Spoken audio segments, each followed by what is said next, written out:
হয়, নমস্কাৰ বন্ধুসকল। বন্ধুসকল, সুমায়া এগ্ৰো ডাক ফাৰ্মলৈ আপোনাক স্বাগতম। আজি 9 নম্বৰ দিন। এয়া চাওক, আমাৰ পোৱালিকেইটাক দানা আৰু পানী খাবলৈ দিছোঁ। এতিয়ালৈকে আমাৰ চাৰ্কিট ব্ৰেকাৰ যিটো কণ্ট্ৰলাৰটো আহি পোৱা নাই। আৰু এয়া চাওক, মোৰ ফাৰ্মত মোৰ লগ কেইটামানে চাবলৈ আহিছে। সেই চাওক কি ধুনীয়াকৈ দানা আৰু পানী খাই আছে ডিচিপ্লিন মতে। আৰু ইফালে আপোনাৰ হাঁহৰ পোৱালিকেইটা আজি 9 দিন বয়স, তাক ভালেখিনি ডাঙৰ হৈছে। মাজতহে বহুতো বাল্ব বেয়া হৈছে চাগে, মানে বাল্বটো বেয়া নহয়, হয় আপোনাৰ হোল্ডাৰটো জ্বলি যায়। গতিকে বন্ধুসকল, মোৰ যিটো কণ্ট্ৰলাৰখন আহাকলৈকে ৱেইট কৰিবই লাগিব। যিটো ফুল্লি অট'মেটিক ছিষ্টেম মই বনাইছোঁ মোৰ ফাৰ্মখন। আপোনালোকৰ আশীৰ্বাদত বৰ্তমানলৈকে ভালেই আছে। এতিয়া ধৰক, মোৰ যিটো কণ্ট্ৰলাৰখন লগোৱাৰ পিছত ভিতৰত বৰ্তমান টেম্পাৰেচাৰ কিমান আছে কিমান নাই সেইটো মই আন্দাজত গম পাই আছোঁ।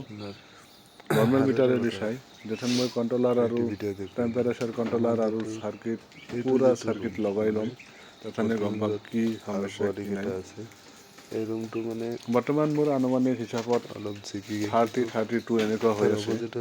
একচুৱেল টেম্পাৰেচাৰটো আপোনাৰ 0ৰ পৰা 15 দিনলৈকে 30ৰ ওপৰত ৰাখিবই লাগিব। গতিকে কপাল ভাল, এতিয়ালৈকে আমাৰ বাচ্চা এক্সপায়াৰ হোৱা নাই, মাত্ৰ 2-3টা বাচ্চাহে এক্সপায়াৰ হৈছে। এতিয়া চাওক বন্ধুসকল, এয়া কি ধুনীয়াকৈ খাই আছে। আৰু মই কাপোৰেদি ভালকৈ ঢাকি দিছোঁ ওপৰত, যাতে বাহিৰৰ পৰা ঠাণ্ডা বতাহ সোমাব নোৱাৰে।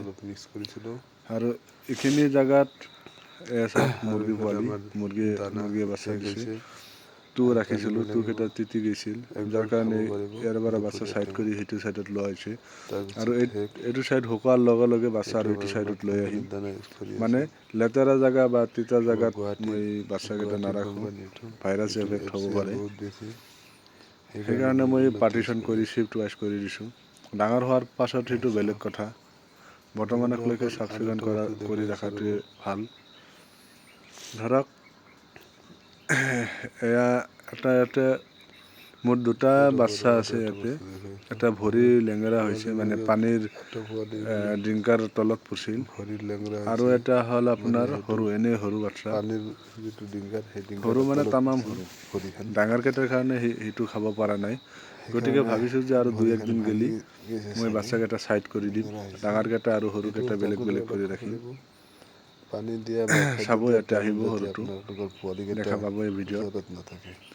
আৰু ইফালে মই যিটো ছিষ্টেম কৰিছোঁ, যদি আপোনালোকে ইচ্ছা কৰে এইটো ছিষ্টেম কৰিব পাৰে, ভিডিঅ'ত কমেণ্ট কৰিব। মই আপোনালোকক, বা মোৰ হোৱাটছআপ নাম্বাৰ হ'ল 7399907954। এইটো নাম্বাৰত হোৱাটছআপ মেছেজ কৰিব। ডাইৰেক্ট মই আপোনালোকক মেছেজৰ ৰিপ্লাই দি দিম, কেনেকৈ কি ছিষ্টেমত মই ফাৰ্মখন বনাইছোঁ। আৰু এটা কথা মনত পেলাই দিওঁ বন্ধুসকল, এইকেইটা মোৰ হোৱাইট পেকিং আৰু কালাৰ পেকিঙৰ পোৱালি, লোকেল হাঁহৰ নহয়, কিন্তু হোৱাইট পেকিং আৰু কালাৰ পেকিং। মই এইকেইটা পোৱালি আনিছোঁ প্ৰডাকশ্যন কৰিম। মই এইকেইটাৰ পৰা কণী ওলাই তাৰপিছত বাচ্চা প্ৰডাকশ্যন কৰিম।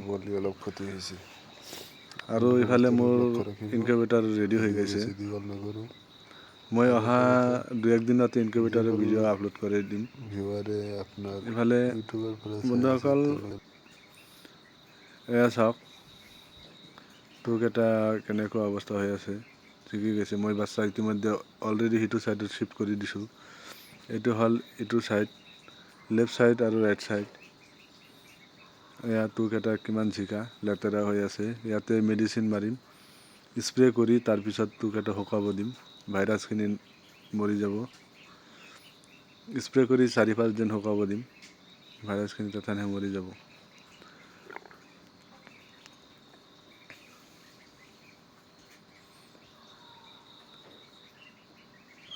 বন্ধুসকল, আৰু এটা কথা, এই যে মোৰ খিৰিকী আছে, খিৰিকীৰ মাজেদি ঠাণ্ডা বতাহ মাৰি আছে, চাওক কাপোৰ উৰি আছে, ভিতৰত ঠাণ্ডা লাগি যাব।